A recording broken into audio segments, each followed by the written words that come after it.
Ongoing crime throughout the city causing some residents to take justice into their own hands. Fox 25's Mackenzie Frost pressed the mayor on those quality of life crimes and his plans for Baltimore's future.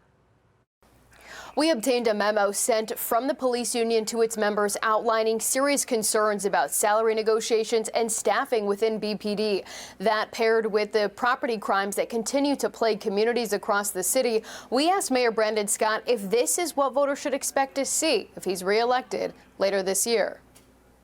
Hardly a week goes by without hearing something like this We just received an armed person call over the police scanner. A carjacking last night, that was scary. This time it was the victim who tried to fire back. They were attempting to rob or carjack the victim. The victim withdrew his legal firearm and discharged once at them. Before thieves drove off in their car, this neighbor, we were in the living room and we just heard a pop. Says these crimes in her Pigtown neighborhood have become all too common. I don't want to be a victim, so I know that we've discussed, doing a conceal and license to carry and things of that nature, and definitely taking the proper and appropriate steps to carry a gun.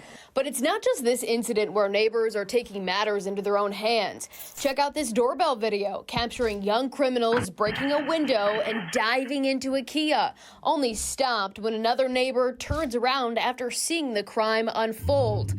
Then the suspects taking off down the street. Statistically, it's going to happen. The surge in quality of life crimes happening as Baltimore police remain significantly understaffed. Fox 45 News obtaining this new memo dated March 11th from Baltimore Police Union's president, Mike Mancuso. Ahead of contract talks, Mancuso writes to members, "Talk is cheap, and BPD is at a breaking point. You are severely overworked and underpaid. Will you continue to run yourselves into the ground for a mayor that clearly does not respect you?" Mancuso says the department is 700 officers short and losing more by the week, adding there are about 575 fully duty officers working in Baltimore, in a city dominated by demands for crime solutions. Fox 45 News compiling a list of vacancies within police departments across the state. Howard County, 2.4%, less than 1% in Harford County Sheriff's Office. Baltimore County, 13.2% vacancy rate, but Baltimore City, 22.5%. With more and more people either afraid of property crimes in Baltimore or taking matters into their own hands to prevent crime. Thank you, and good morning.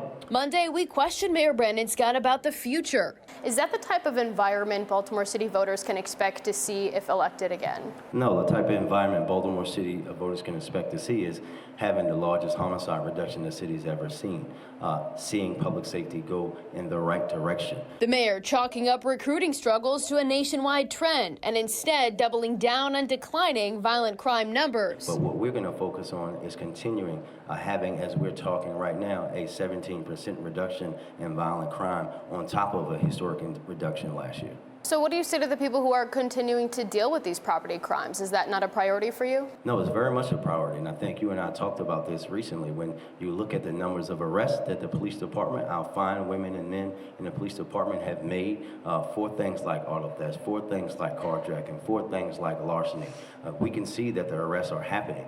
But as you very well know, what's happening is the same people are being let out. Mayor Scott shirking responsibility and instead placing blame at the feet of lawmakers in Annapolis.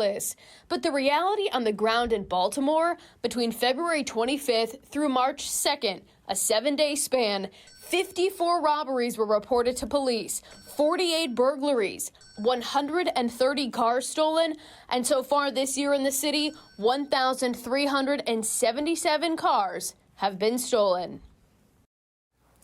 Some recent polling indicates Baltimore City voters remain concerned about public safety. Mayor Brandon Scott continues to lag behind his biggest challenger, Sheila Dixon.